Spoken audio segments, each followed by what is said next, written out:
Das Bett fängt an fahren, durchs Zimmer, durch die Tür, steigen ab und steigen auf, durcheinander das Zimmer, überschwelen und steigen auf und ab.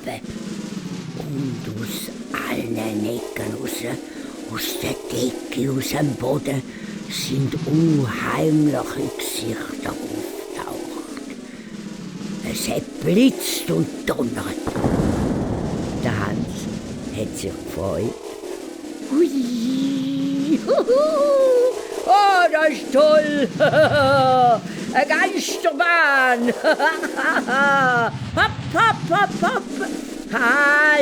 Halt, nicht so schnell! Das Bett fährt zurück. Dann kracht es zusammen. Der Hans hat sich in eine Decke gewickelt und geschlafen wie ein Murmeltier.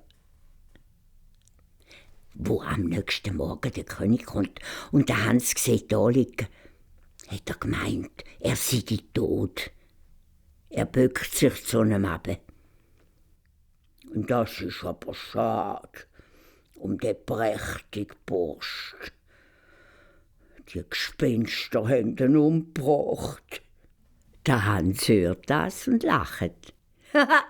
So weit ist es noch nicht, Herr König. Es war noch lustig. Gestern Nacht ein Haufen Geisterviecher sind vorbeigekommen. Und die schwarze Katze, mit denen habe ich gejasset. Und dann konnte ich noch eine Geisterbahn fahren. Aber das Gruseln habe ich immer noch nicht gelernt. In der zweiten Nacht hockt der Hans auf seinem Bänkli. Wenn's mich doch nur endlich gruseln würde. Wenn's mich doch nur mal gruseln würde. Mit einem lauten Geschrei kommt ein halber Mensch das Chemie ab, gerade dem Hans vor die Füße. Der Hans schaut ins Chemie rauf. «Hey da! Da fehlt ja die Hälfte!»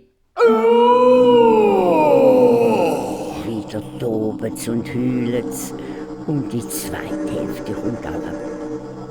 Die beiden Hälften fahren zusammen und auf dem Bänkli hockt ein gräulicher Mann.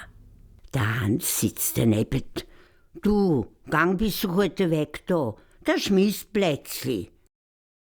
Da hört man wieder ein Geschrei und noch mehr so gruselige Männer. Zuerst die eine Hälfte und dann die andere kommen das Chemie ab. Dann holen sie aus einem Eckkasten Knochen und Totenköpfe und fangen damit an zu kegeln. Der Hans schaut ein bisschen zu und dann fragt er: «Darf ich auch mitmachen?»